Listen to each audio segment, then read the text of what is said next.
Welcome to WestfordCAT's weekly news show. I'm your host, Alex Svensson. We're halfway through November and we have some big stories for you this week. Let's begin by jumping into this week's top stories. At least 6 students from Westford lost their home and belongings following a large fire at an apartment complex in Amherst on Friday, November 7th. The fire displaced 232 people, many of which were students at UMass Amherst, and resulted in the demolition of the building. WestfordCAT spoke to Maddie Spound, a junior at UMass, who was among the 6 students from Westford who lost their belongings in the apartment fire.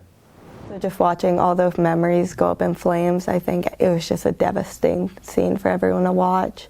UMass junior Maddie Spound said it was her first year living off campus and her first college apartment, which was lost in a devastating fire on the evening of Friday, November 7th. The Amherst Fire Department said they received a call about the burning building at 57 Olympia Drive. Attention all Amherst units, a second alarm has been struck for a working fire at 57 Olympia Oaks 2020. Firefighters said the fire eventually reached 3 alarms, and 2 additional ladder trucks and more than a dozen tanker trucks were called to the scene to help support the initial response to the fire. I know a lot of people lost personal belongings in this fire. Thankfully, no one was harmed. Yeah. But what are the first thoughts that go through your head when you hear about this? I have a lot of really sentimental items. I think about all the sentimental items people bring to college to help with homesickness. I'm an equestrian, so I brought all my really important ribbons and awards over the years. So I definitely thought about that. And all my jewelry, those sentimental things that you can't get back, were definitely things that came to my mind first.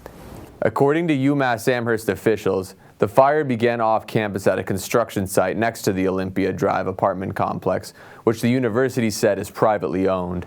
Although the fire was mostly extinguished by Sunday night, the demolition of the building had already begun Saturday after firefighters determined the building was no longer structurally sound. WestfordCAT asked Spound what she thinks the best way the community can help support her and offer other students support who were affected by the fire. Honestly, just being there for us. We have a super nice community. A bunch of old teachers and friends have all reached out to me. Most of them were my fellow graduate classmates. Residents who wish to donate to Westford Remembers to help support the affected students can send a Venmo payment to Westford-Remembers with the memo UMass, or mail a check to P.O. Box 869 in Westford, Massachusetts. The exact cause of the fire remains under investigation. The town of Westford announced last week that it was awarded over $870,000 through Massachusetts Community One Stop for Growth, a state application process that supports housing, planning, economic development, and infrastructure improvement projects. According to the town, the grant is administered by the Executive Office of Housing and Livable Communities and the Office of Economic Development on behalf of the Healy-Driscoll administration. $123,300 of the funding the town received came from the Housing Choice Grant Program and will go towards the Neshoba Greenway project, which aims to improve connectivity to the Bruce Freeman Rail Trail. Another $500,000 came from the MBTA Communities Catalyst Fund and will go towards the Littleton Road widening design improvements. The last $250,000 came from the Housing Works Infrastructure Program and will go towards the design of a new shared-use path along Powers Road. This state funding supports our efforts to strengthen the Route 110 corridor, improve mobility, and promote sustainable growth, Town Manager Kristen Lass said.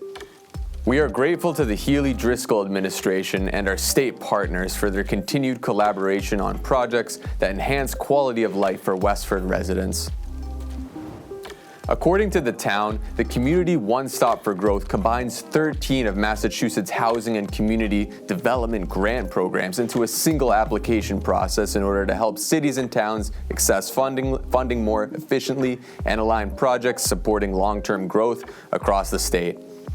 The Healy-Driscoll administration's fiscal 2026 round of Community One Stop for Growth awarded more than $179 million through 314 grants, supporting local economic development projects in 190 communities across the state. Town officials attended the announcement ceremony for the grants in Munson on November 6th, which featured Lieutenant Governor Kim Driscoll. The Westford Public Works Department announced last week that a new traffic pattern is coming to the intersection of Plain Road and Nutting Road, beginning on Wednesday, November 12th. The changes are being made as part of the Plain Road Sidewalk project and are intended to reduce vehicle speeds and improve safety for both pedestrians and motorists at this intersection, Public Works said in the announcement. Public Works said the changes include converting the north leg of the intersection to a single one-way lane for vehicles traveling westbound from Plain Road onto Nutting Road.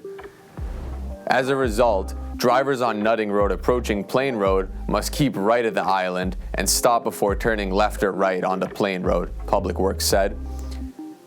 Plain Road vehicles traveling westbound may still turn right onto Nutting Road using the new one-way lane, but must yield to vehicles already on Nutting Road. Public Works also said there will be new signs and pavement markings installed to support the new traffic pattern. That's it for this week's top stories. Now let's turn it over to our reporter Emily Collins, who will share with us a story about Westford's annual Veterans Day ceremony last week. Thank you, Alex. Residents gathered at Westford's Old Center Fire Station on the morning of Tuesday, November 11th to honor local veterans and service members during the town's annual Veterans Day ceremony. Dozens of residents attended the event, which featured remarks from town officials, including U.S. Navy veteran Terry Stater and Town Veteran Services Officer and Iraq War veteran Colin Bodie. My name is Colin Bodie. I'm a United States Army Iraq War veteran, and I'm honored to be the MC for today's celebration of Veterans Day. The ceremony included an invocation given by Korean War veteran Arthur Pellerin, the Pledge of Allegiance, and musical performances by Westford Academy students. There was also a moment of silence to honor those who lost their lives in service to the country. Select Board Chair Thomas Clay also delivered remarks at the ceremony. So I'm Tom Clay. I'm currently chair of the Select Board. I'm also here with my colleague John Cunningham. Both of us are also veterans, so two reasons to be pleased to be here today. It's a great honor and one of the great joys of being in service to you to be able to recognize the veterans and be here with you today. Veterans Day, originally known as Armistice Day, was first observed in 1919 to commemorate the end of World War I. The holiday was renamed in 1954 to recognize all U.S. veterans and is observed each year on November 11th. After the ceremony, Stater and Bodie spoke to our multimedia journalist and news director Alex Fenson to share their stories as veterans. Thank you. I'm here with two members of Westford's veteran community who recently took part in Westford's annual Veterans Day ceremony. Joining me today is Terry Stater and Colin Bodie, and we're going to talk a little bit about their experiences and sharing their stories as veterans. So to start off, Colin, do you want to talk a little bit about your background? I know you were an Iraq War veteran. You were stationed in Iraq. We spoke previously about this when you came on our show a couple months ago, but do you want to talk a little bit about kind of your backstory? I didn't really know what I wanted to do. I was going to go to NECO, Northern Essex Community College for liberal arts, and really no idea. And I decided to go down to the recruiter's office, and that recruiter motivated me to, get in shape and go down to enlist in MEPS. That was in July of 2016. And then I got into my unit. I wound up going into the artillery because I wanted to blow stuff up, basically. That was the whole purpose behind it. I thought that'd be a pretty cool job, and it was. Loved it. And after 6 years of service, I got orders to completely change my job. I was promoted to sergeant and subsequently deployed to Baghdad, Iraq as part of Operation Inherent Resolve. And this is during the same time that the evacuation in Afghanistan is ongoing. So I arrived, my first day in Iraq was actually the evening of the 4th of July. So, and then the following day was the first day we had an indirect fire incident on the 5th of July, which was in the news.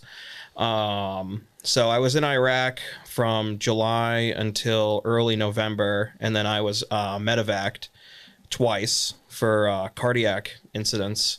And then that kind of led to the end of my military career. And basically, that was the beginning of me kind of changing my role. And then, Terry, I know you were in the Vietnam War, and want to talk a little bit about your experience there.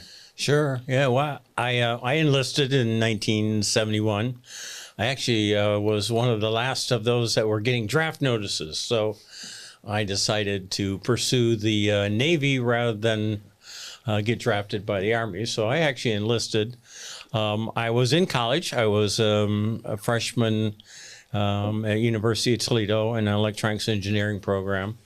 And I was working and had a good job and nice brand new car because I was making too much money as a single guy. But anyways, I did enlist and went to boot camp at Great Lakes in Chicago, just north of Chicago. And I was in the advanced electronics program there. So I originally had a 5-year enlistment, extended to 6, and then I extended again when I was overseas. I actually did 2 tours of Vietnam on board ships, not on the coast. I wasn't in country. So the last tour was in November of 1974, and in April of 75 is when the evacuation of Saigon occurred. So the ship was very heavily involved with that. Our mission wasn't to be, I said in my presentation I did at Veterans Day, we got to observe all the aircraft and the evacuation of Saigon up close and personal.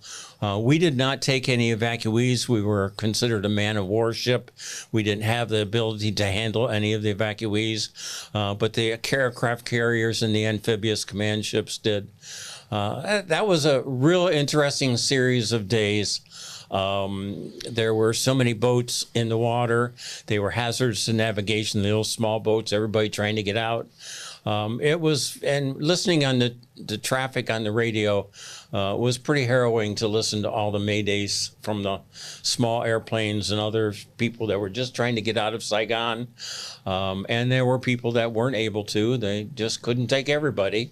The South Vietnamese that were friendly to the United States. So there was a lot of milk left behind. All right, Terry and Colin, thank you very much for joining us today and sharing your stories and speaking with us, and thank you for your service. You're welcome. Thank you for having us. Thanks for having us. Reporting here with WestfordCAT, I'm multimedia journalist Alex Svensson. Really interesting interview there. Thank you, Alex. Just a few days after an announcement by President Donald Trump's administration earlier this month that the assistance many relied on to afford groceries, the Supplemental Nutrition Assistance Program, or SNAP, would only be partially funded amid the longest ever U.S. government shutdown. Our reporter, Jenny Bohanek, visited the Westford Food Pantry on November 5th. The food pantry was filled when 65 families in need arrived to receive help. This was well over the number for a typical pantry session on a Wednesday evening. People waiting to receive free groceries shared stories of unexpected medical problems, losing their jobs, caring for adults who have special needs, and dipping deeply into their savings. Pantry volunteers set out a basket of Halloween candy, helped people through the aisles of fresh produce, including carrots and peppers, and ushered them into a smaller pantry space to select non-perishables like canned tuna and pasta. In October 2025, the Westford Food Pantry had 383 visits that month. Prior to the November changes to SNAP, according to Food Pantry President Tim Baker. Baker said the uncertainty of what is happening with SNAP is likely the reason they had many more people than usual. Donations of non-perishable food items and checks can also be dropped off at the Cameron Senior Center located on 20 Pleasant Street in Westford. The food pantry is open to the public for those in need. It operates at the Cameron Senior Center on Wednesdays from 5 p.m. to 7:30 p.m. and on Fridays from 8:30 a.m. to 11 a.m. The Cameron Senior Center also runs a food program supported by donations from retail grocery stores for people age 55 and older on Mondays and Thursdays. Now back to you, Alex. The town of Westford is asking residents to weigh in on potential updates to its curbside trash collection system, aimed at reducing waste, easing taxpayer costs, and improving long-term sustainability. To address rising collection expenses, the town is considering a partial fee-based system and fully automated trash and recycling collection.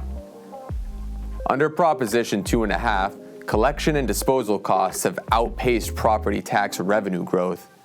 Officials say these updates would make the program more efficient and equitable, especially for many residents who don't use curbside services. In October of 2024, Westford conducted a public survey that received nearly 1,300 responses. The results showed that most households could fit their trash in a 35-gallon container. The town is prioritizing waste reduction, enhanced service delivery, and equitable cost distribution throughout the process.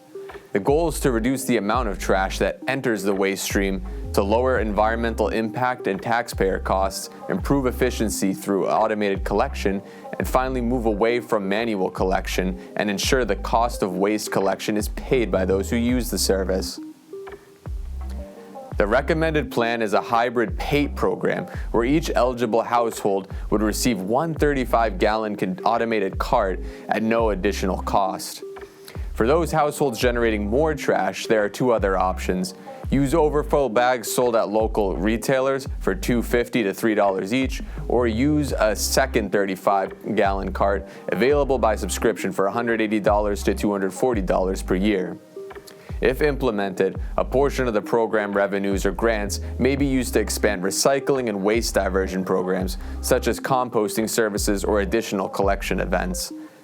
The town says after this survey, there will be further public discussions held with the Select Board and Recycling Commission.